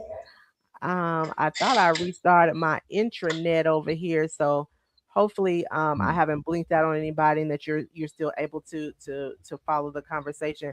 I want to end our conversation tonight with the Black church. And I want to Mm. preface this conversation that we're going to have about the Black church by first saying, before I make any comments or any thoughts about the Black church, that I am a church girl. Okay, I'm a church girl, Mhm. and I'm a believer. I believe the Bible. I believe in what it says. I try to live my. I'm not perfect, but I do try to live my life um, by bearing fruit. And Mhm. at one point, I'm not gonna say at one point, I'm still called, but at one point I operated in the realm of ministry in my 20s, my 30s, until I got married and things of that nature. And you know, ministry looks a little different for me right now. So I Mhm. feel qualified to talk about the Black church. I feel qualified to have some stuff to say about what I observe, what I see in the Black church. Now, this is a topic that is really sensitive for some folks. There's varying opinions. Over the last week or two, we've seen two important viral moments that have brought the Black church under scrutiny. One, we saw the dress by Dr. Kari Bryant. Okay, it's the infamous dress. I ain't gonna pull the dress Mhm. up. We all know what it looked like. Hmm. Matter of fact, I'll just show you the overlay. Okay, you see There that you go. overlay? Pretty Everybody knows dress. that dress that she wore to the NAACP gala or something of that nature. So we saw that go Mhm. viral. The Black church had varying opinions about this dress. Dr. Jamal Bryant, whether or not he was a schemer and scammer of the Black church, whether or not he was a false prophet. I saw a lot of think pieces about this dress and Dr. Jamal Bryant. Mhm. Then a week later, we saw Druski and his viral skit Super viral. that within 24 hours of him releasing that, I mean, in the millions. Out of there. Everybody, I saw the skit on whatever night it was released. I saw it that evening. By the time I got up, got ready for work, that's all I saw on my timeline, my algorithms is Drewski. What I noticed between those two conversations, between the dress with Dr. Kari and whether or not it was right for her as a first lady to wear that kind of attire, and then the conversations, the commentary that I saw from Drewski, the only thing that it the only thing that really I think I thought in that moment of seeing the commentary and all the think pieces, and I'm posing this question to you, Mark. I'll pose it to Mhm. the audience. Is the Black church in shambles right now? Is the Black church crumbling right now? So Drewski, that skit sparked a lot. It sparked a A lot of lot. think pieces as to whether or not he was mocking God, mocking the church, or mocking the people that mock God and make a mockery out of church. And then the dress was whether or not it's appropriate for a woman of God, and a woman of God is supposed to be modest. And you know, I have my own opinions about those things, but my question to you, my question to the audience is the Black church crumbling? Are we guilty of making a mockery of God?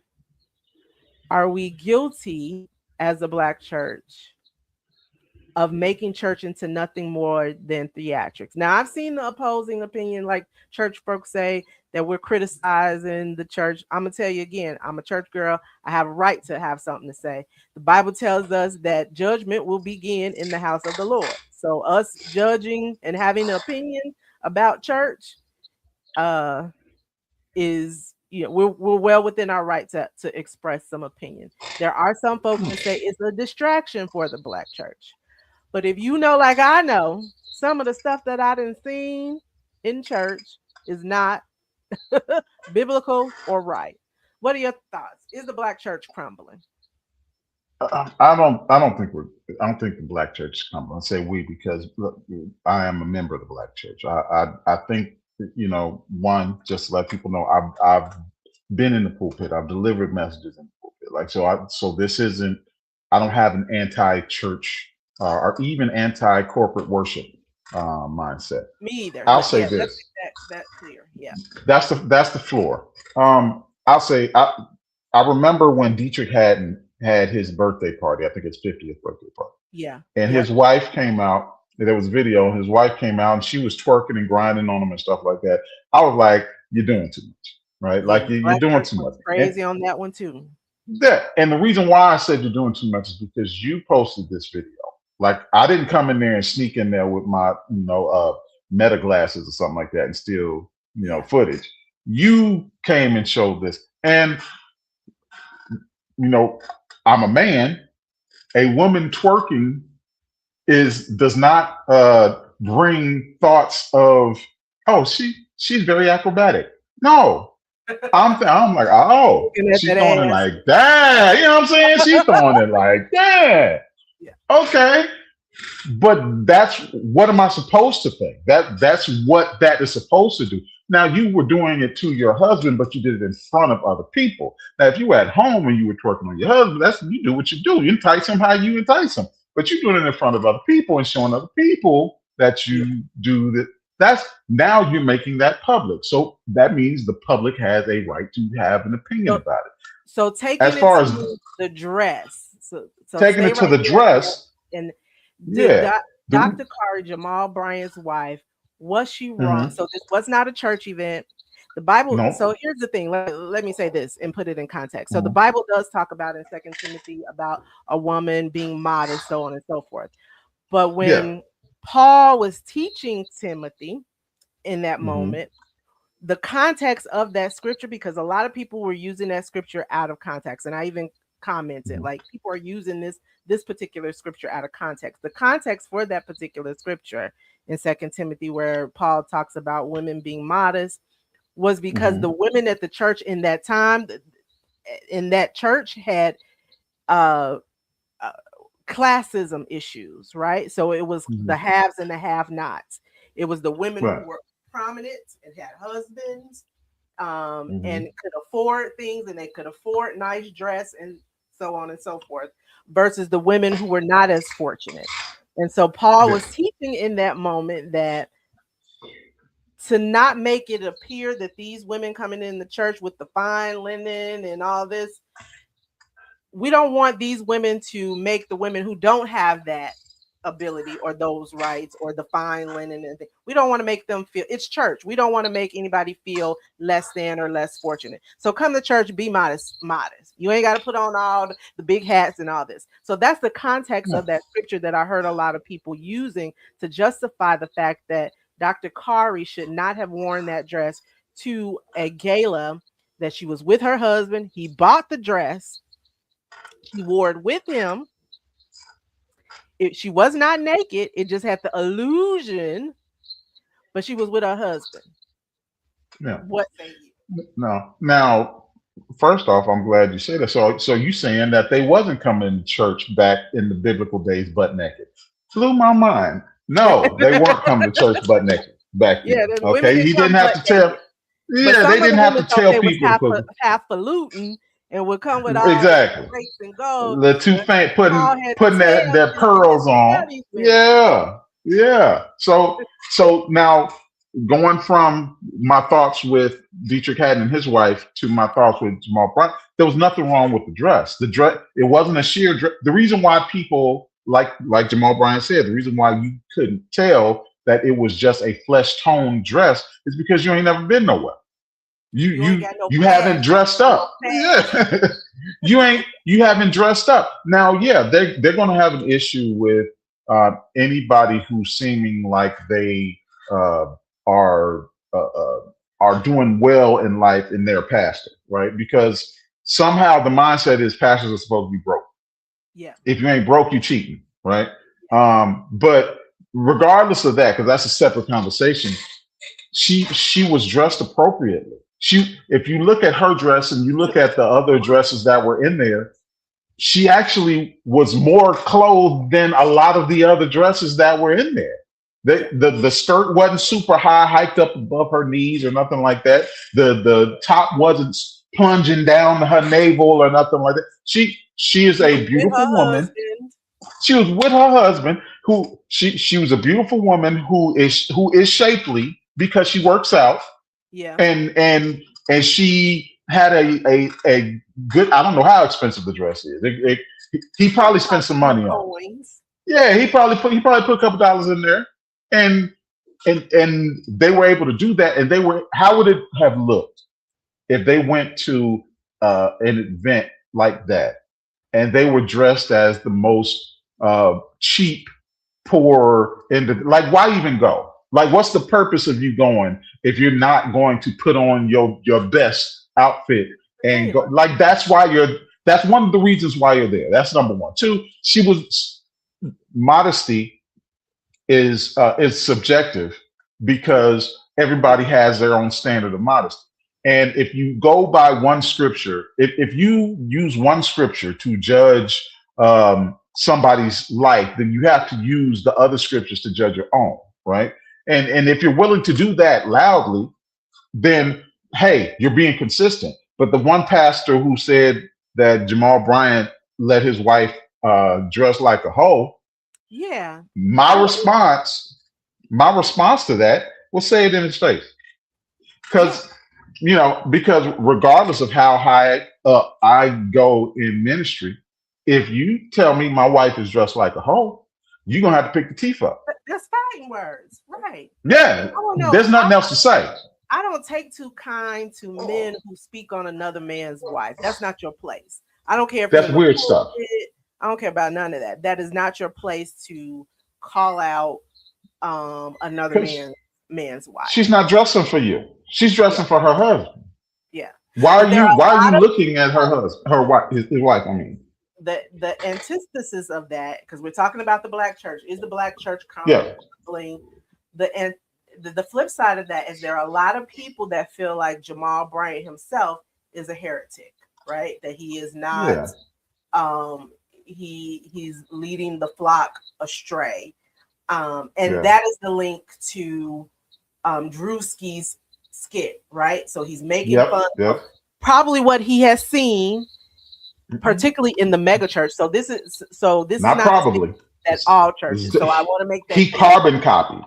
Yeah, he carbon copied. So not probably in a lot of black mega churches. Okay? That's not to say that all pastors are crooked. I sat under the same man for 20 plus years of my life in one ministry, and I never saw anything of that nature, right? So that's not all churches. I also didn't go to a mega church, right? I'm also not attracted to mega churches in that way because I come from sitting under a ministry where I was very involved. The pastor knew my name. He could call me on the phone. He could call me right now if he wanted to. And there was a connection and a relationship, and he was a father figure to me. So I come from that background in terms of being a church girl. Mega churches have a different dynamic. The pastor is sitting up here He's whisked out, and this is not all mega churches, but sometimes you Yeah. see a different dynamic. He's whisked out by security guards. He's surrounded by security guards. He's making good money. Maybe he has other job on the side. Maybe he sells books or something like that, or he's very popular. Give speeches. The case. Yeah. And so Druski was emulating what he saw. Yeah. Yeah. And can we fault him? No, here's what he saw. I use the analogy of the people who were mad about the Druski skit remind me of people who are mad at women or young girls who expose a molester, right? They get mad at them for exposing the person, but they don't get mad at the person for the thing that he did, right? So if you're mad at Druski for speaking on things that happen at churches, more so than you're mad at the people who actually did those things, you're part of the problem, right? The outfit that he wore was an outfit that he saw another mega pastor wear. He got the same outfit. Yeah, it was Mike Todd. Okay, same outfit. The coming in on wires was something that he saw another mega church pastor have. And the problems that we have is that not everybody. A lot of pastors want to pastor a mega church. Yeah. The problem with mega churches is there's no way for the pastor to know all the people that he is the pastor of. You can't. You're talking about 1,000 people, 2,000, 3,000 people. If it's a big, huge stadium, you're talking about 20,000, 30,000 people. There's no way that he's going to know those people. So then his effectiveness gets nullified because it's not one-on-one. You're dealing with associate pastors then. Yeah. And those are they're in leadership, but they're not the pastor, right?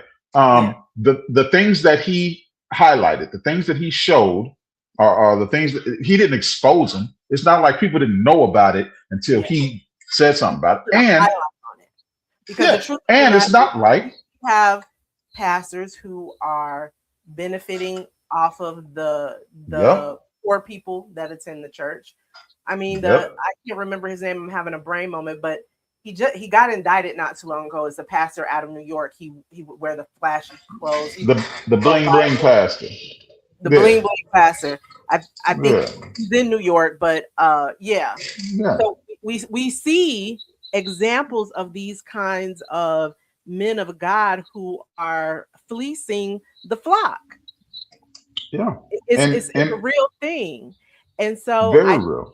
People who don't want to take that criticism of the church, the Black church in particular, they're either delusional or they think that they're above reproach. Okay.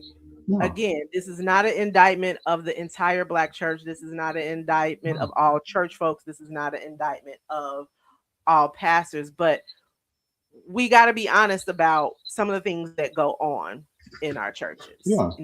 I try to, because I'm a church girl, because my background is church, I'm very careful and thoughtful about critiquing men of God. And pastors and things of that nature, because they get attacked so much, right? When you are a pastor, you're automatically put into a position where everybody thinks no matter how much good you do, it's going to be somebody that comes along and does not trust that pastor or automatically assumes that this pastor is out for no good. He only wants money, so on and so forth. I have judge based off of your flaws. I sat under a pastor who worked a full-time job Monday through Friday and still pastored and did not take a salary from the church and still committed and dedicated most, if not all, of his life to the church. So I have seen the flip side of it. So I know nothing but good as far as it relates to the men of God. But we cannot pretend as a church, as church folks, that there are not some men of God or some pastors who are not out here fleecing the flock. You got whoremongers in the Women, pulpit. yeah, You got women of God too. I've women seen of I've God seen too. both. I've seen both sides. I was because of where we grew up. You know, the '90s. It was and Gary was real churchy. Like everybody, the thugs was going to church. You know what I'm saying? Like everybody was in church, and we fellowshiped with That's one what I another's what churches all the haters time. made us do. Yeah.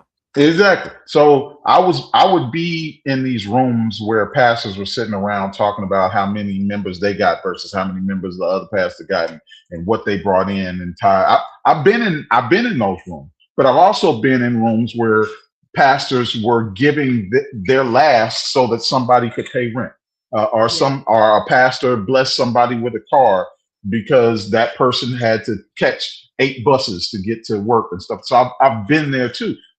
The issue that you're going to have with church, and when it comes to the critique of church, is if you're not willing to own the critiques, the bad parts of it, is you're going to continue to be mocked, right? Because Yeah. you know that dude that's directing the choir is gay. Mm-hmm. You know that pastor took down every chick in the alto section. Like Baby. you know that first lady. You know what I'm saying? He ain't made his way there yet. He's Right. still working through the alto section. They pretty big. Right. Like you know that sister so and so with the long skirt be hiking that skirt up faster Baby. than the chicks with the short skirt. Listen. You know this stuff. Yeah. But you don't hold her, you don't hold him, or don't hold them accountable. And when people mock the church because they know this stuff, you know Deacon so and so on cocaine. Like Yeah. you know Pastor so and so be shooting up. You know these things, and the thing that because I made a video about it. Every church that I know, every pastor that I know has an over shepherd. They have a bishop or an apostle that puts them in the position that they're in. You know that they're struggling, and you still put them in a position of leadership. That falls on you. That means that you don't believe in the power of God to grow your ministry unless you cut corners. Because there was protocol even back in the Bible days about how long somebody sat before they were even able to speak in front of people. And we push people ahead because they're talented. They can preach, they can sing sing, well. they can They're we push them ahead. Their parents donated money to blah, blah. You know what I'm saying? We push these people ahead without checking where they are spiritually, whether they need more help or more seasoning, or whether they just aren't good for leadership because they don't have the discipline for it. And then when you put them in leadership, you gotta be, because whenever you're facing towards the crowd and the crowd is facing you, somebody gonna be throwing their drawers at you. Yeah. Especially, they're gonna be like he sweat. I think nowadays, being a pastor, especially one of a mega church, it's a celebrity, and that's what you put on celebrity status, and that is the critique that a lot of people give Jamal Bryant, and honestly, I understand why he gets the criticism that he gets. So I don't have a problem with the criticism that he gets. Where I take issue is with people who think that the black church, black people, black church goers, so on and so forth, are above reproach. That we should not be looking at these pastors, these people that are in the pulpit, these leaders in the church, with not necessarily a critical eye, but discerning their fruit. Are they bearing good fruit? Yeah.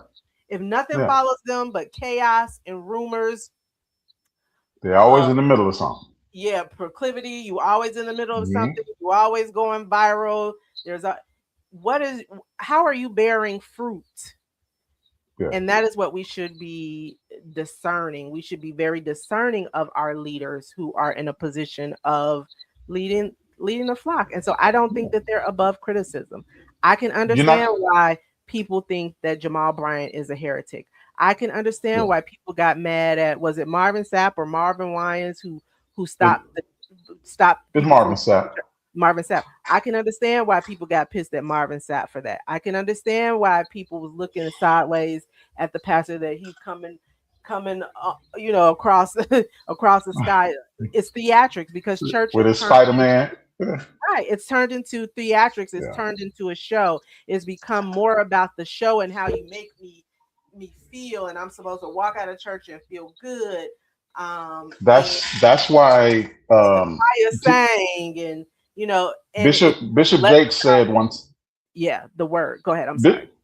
No, you're fine. Bishop Jake said one time that men and women come to church for two different things. Like women will come to church and they expect an emotional release. Men come to church and we want information on how to make our lives better. Dudes usually don't come for an emotional release, right? I put myself in that category. I'm not showing up to church so I can shout and cry.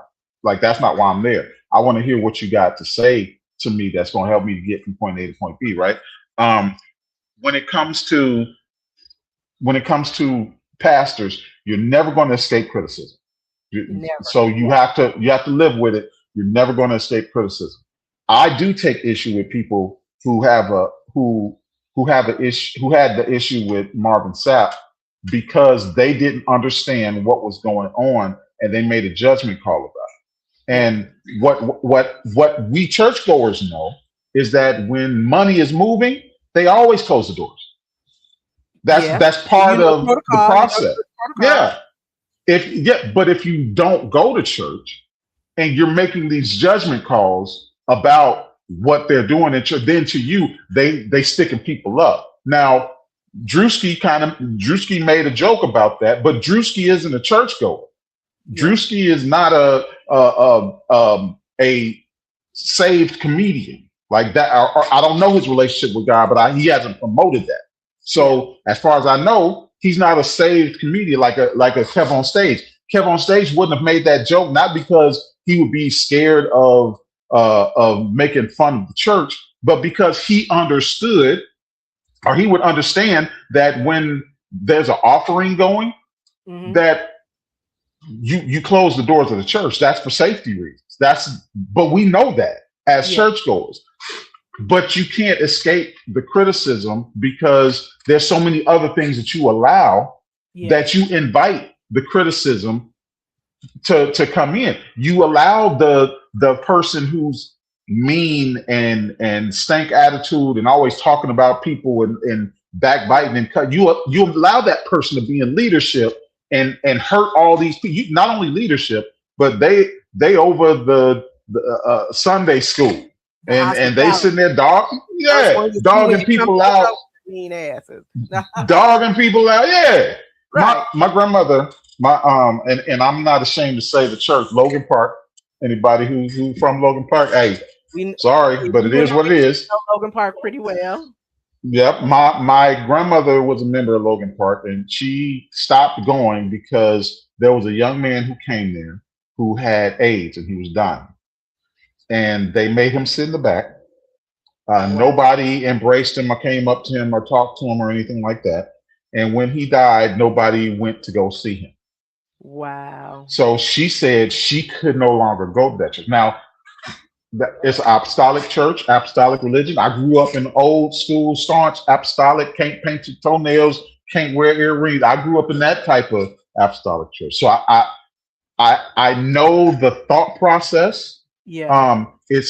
And you allow that to go unchecked and you hurt so many people that they don't feel love when they come to church, which is what they're supposed to feel.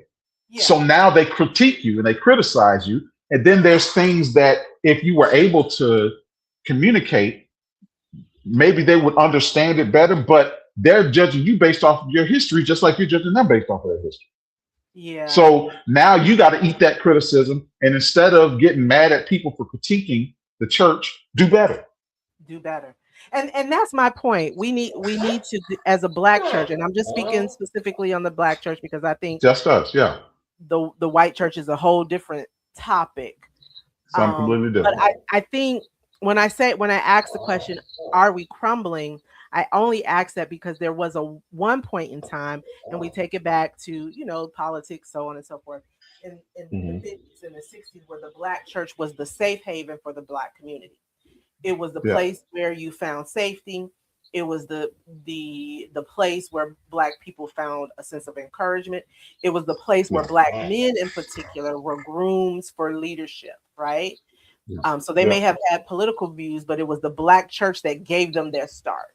It was the Black church that taught them how to command an audience, speak with authority, speak with a level of distinction and integrity, and so on and so forth. And I think somewhere along the lines, we are where we're at with Druski, where he can make a skit and mock what he's seen in church, Black church in particular, because somewhere along the way, we have lost a sense of purpose. We're no longer that safe place that we used to be, and we got to be able to look at and take the hit, take the critique, and say, you know what? I feel like it was a wake-up call for the Black church, to be honest. If a comedian who's on the outside of church can come in and emulate what he has seen to the T, really good too. Festivity in church folks, then he did his job. And we need to be looking at ourselves as a Black church to say, okay, is there some validity to Druski? Because I looked at it as social commentary. When I think about the church skit, the skit that he did before that went viral, where he emulated the white race car fan or whatever, it's so. Where was the church folk then? What would you say? Where was the church folk then when he was doing the skits about when he was in full white face? Yeah, laughing. I didn't hear the church. Laughing. Oh yeah, they was laughing. Oh, okay. All right. Yeah, they were laughing. All right. That's what I thought. Chuckling it up. So the fact that he emulated with that level of detail, I saw his art. I saw he really honed in on the experience and he sparked some debate that we need to just own up to the fact that some of our churches have lost their way. And it is no longer about the word. It's no longer about the Lord. It's about theatrics. It's about the who's who. It's about viral moments. It's about, money. Again, not all. Yeah, definitely not all. But some of us in the Black church fit the bill. I think that we have to stop acting like the things that he's talking about are new things. Yeah. The only difference between what's happening now and what's happened traditionally forever is that we didn't have TikTok. We didn't have social media. We didn't have social media. But we had pastors that were preaching the word on Sundays and clapping cheeks Monday through Saturday. That wasn't their wives. We've had that. You know what I mean? Right after church, we've had that. I think he comes from the Jehovah's Witness side, if I'm not mistaken, he was, and I can't even call his name, but it went viral. Everybody's been talking about it. A guy, he was married to a young lady. They were influencers on TV. They were proponents of, they were Christians, Jehovah's Witness, what have you. And then he went viral because he was seen in the club with another woman that wasn't his wife. So you think they didn't have juke joints back in the day where Pastor so and so wasn't? Yeah. Come on, man. That's why I said we have to listen to criticism, listen to critique, the same way that we watch critique of others. And we when he was in full white face, man, they act just like that at NASCAR. Yeah, they do kind of blah, blah, blah. Yeah, the same way you can do that when somebody else is being targeted. When it's you have to take it in and be like, man, yeah, we do kind of do this. And if it bothers you, fix it. That means don't go to that church if that pastor is on some crazy stuff. Don't anoint that man to be a man of God or that woman to be a woman of God if you know that their life is not suitable for leadership. Don't do that. Yeah. Don't sit there and be mad and say that you're mocking God, because the pastors are not God. When he's mocking people, he's pastors, he's mocking human beings. Pastors get horny, take dumps, cuss people out when they cut them off, in the roadway. They do the exact same thing that everybody else does. Paula White done had a couple husbands, cheated on some. All these people that you look up to have their own personal failings. And the best thing you can do is look at a pastor as a person, and I'm talking about people who are actually called, not everybody who just has a church. Everybody's called. Look at these people who have who are called to do this thing as somebody who has been given instruction to do a thing. Just like David was called to be king, but he was clapping Bathsheba's cheeks. That's up. You're gonna have a pastor who is called to do this, that, the other, and he's gonna have some personal. You might hear a cuss word come out of his mouth or something like that. That doesn't mean he's not called, but what you can do is say, hey, whenever you let your worst version of yourself show, you're messing up your testimony with somebody who doesn't understand that you're a human being as well as a pastor. Yeah. And that's because a lot of times we go to church and we're looking for the outer human experience at church. Yeah. An outer human experience. We're looking at everything, what she wearing, what he got on, what he said, what the pastor didn't say. You know, we're looking for the outer human experience, and we're not there to have an inner spiritual experience. And that's where you're communing with God. You're having some conversation. You're getting checked by God, because you're not supposed to always walk away from church. You're being changed. Right. No, you ain't always supposed to walk away from church. No. Woo. Sometimes you need to walk away from church and feel like he really got on me today, and I need to just hurt all in your chest. All you know what I'm saying? Walk it off. Sometimes you need to. Yeah, that's what brings about change. I will challenge a person that if they're only looking for a church that does not challenge them spiritually, does not challenge their behaviors, their mindset, their heart. If you're going to a church where you're not being challenged spiritually in that way, to change the way you think, to change the way you act, to change the way you speak, then you need to discern whether or not you're in the right church. Because if you're only going there and you're only getting the feel good messages, and you're gonna be rich by Sunday if you give if you're only getting those kinds of messages, then you got to discern as to whether or not you're in the right church. And again, we can talk about this. We can critique the church because we are a part of the church. We are believers. Exactly.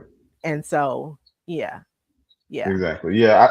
I think that, like, standards, the only people who reject standards are people who have no desire to grow, who have no desire to change or alter. So instead of them living up to a standard, they try and bring the standard down, right? But then when tough times come, when that storm hits, and those standards that you lowered allow some of everything to come in on you, you're going to wish that you had those standards up there the way that they were telling you. And that's basically where the critique of the church is, right?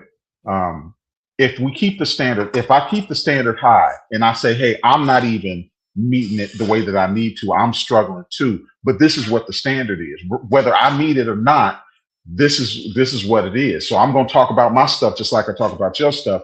People can take that, but for the longest time in the church, the pastor acted as if his standards were up here, and this was post civil rights. I'm assuming he acted like he had it all together and he was doing well, and the truth is he was struggling too, because he's a human being.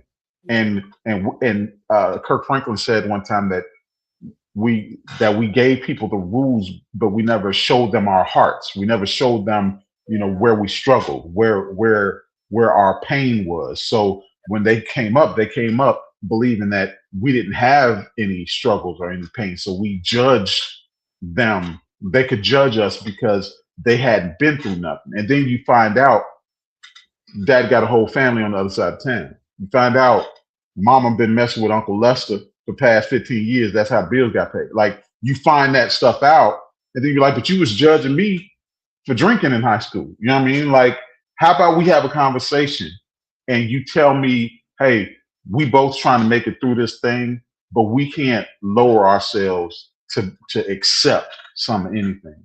And that's where love overpowers judgment. You know what I mean? And I think if the church showed people how to love instead of how to be fearful of hell, because I don't know your entry, but my entry was, if you die today, where you gonna go? That was the question they used to ask us when we was kids. You know what I mean? So you scared of going to hell and burning, but you never learned the love of God. Yeah. And these people who are critiquing the church, they only get the love of God through us. Yeah. So if they not feeling it, it's our fault. Yeah. We gotta own that and start showing them the love of God. And maybe we need to get our love right.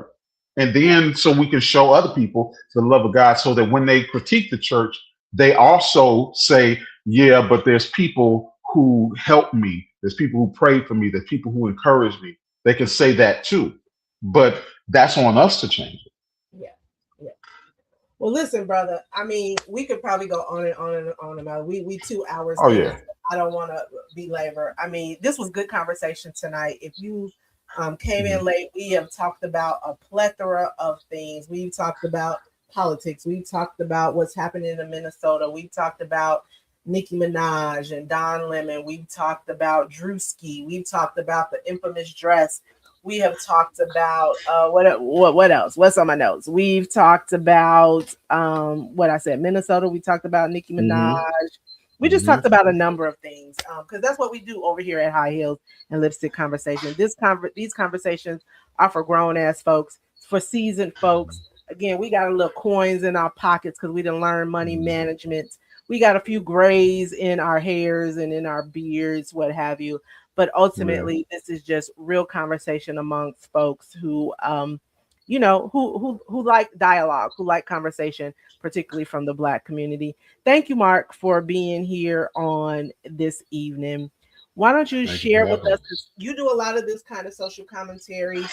You are, again, you're no stranger to this platform. You have been here before. I think the last time you were on the platform, we talked about the state of Black relationships. People are calling for us to talk about that again.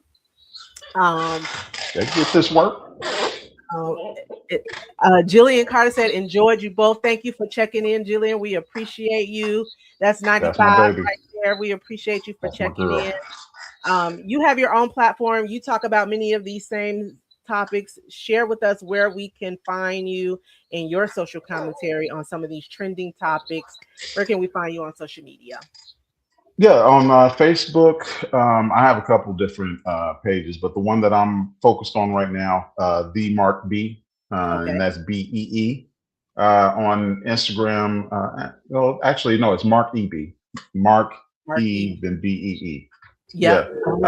And then the Mark B, the Mark B on Instagram, on Twitter. I'm on that too, but mostly you'll catch me on Instagram. I'm on TikTok also, but you gotta give me some time with that. My daughter still gotta teach me how to how to use TikTok. Yeah, you gotta learn how to. Man, look, I don't be knowing them things, man. Right. But yeah, but you'll see me talking about some everything this year, especially. There's so much going on. Thank you for checking in. Melissa says, great discussion. We appreciate you for checking in and being part of the discussion evening. So if you are looking for more of Mark's social commentary, please follow him on all social media platforms on Mark B. Thank you again for being here. I'm going to put you backstage and just hang out for me really quickly backstage as I close out. I appreciate you again. Listen, we're going to have more conversations like this. I'm going to come before you in the next week or so. We're going to have some dialogue with some women. And we're going to talk about, Black women in particular in leadership, business owners, and some of the woes that we often face as being women leaders in the workplace, in corporate spaces, things of that nature.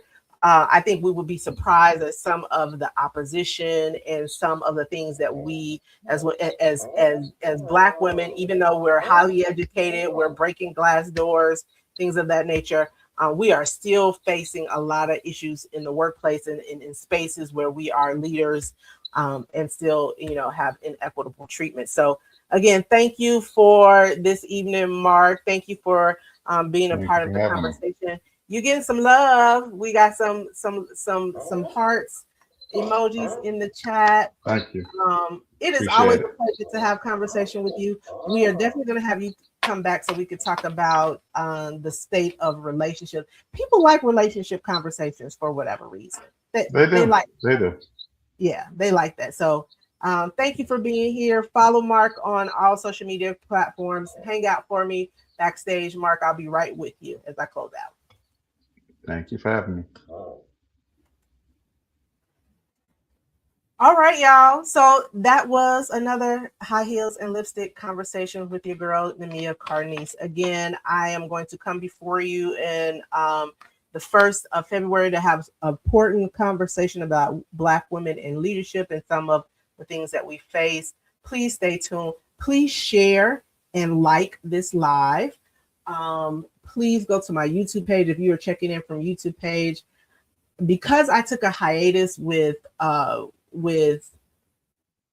podcasting, when you get back into it and you've been gone a while, you got to like work yourself back into that algorithm. So I'm in the phase where I'm trying to like kind of rebuild myself back in the algorithm and so on and so forth. So you would help me tremendously if you like and subscribe my page.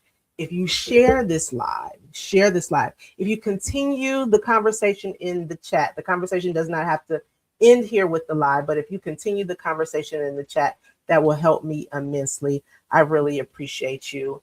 I always like to end my shows with a little bit of some lipstick affirmations. So I'm going to share this. We've had some good conversation, and I want you guys to continue again in the conversation, but I do want to end today with sharing some lipstick affirmations. And so I got to pull it up on my phone because I was like, I cannot not share this on this evening. So this is how I'm going to end the show. And I'm going to give you smooches, my lovelies, and stay tuned to our next conversation by sharing and subscribing to the page. But for tonight, lipstick affirmation. I am no longer shrinking to be accepted. I speak with clarity. I move with wisdom. And I honor the woman. And if you're a man, I honor the man I've become. My voice is seasoned. I tell you, we grown over here at High Heels and Lipstick Conversation. We wear high heels. We wear lipstick. We grown as hell over here. But my voice is seasoned. My boundaries are holy. And tonight I choose myself boldly, unapologetically, and without explanation. Until we meet again, my lovelies, have a good evening. I hope to see you again right here at High Heels and Lipstick Conversations. Again, stay tuned. We got more conversations such as this coming. And thank you for being here tonight. Smooches.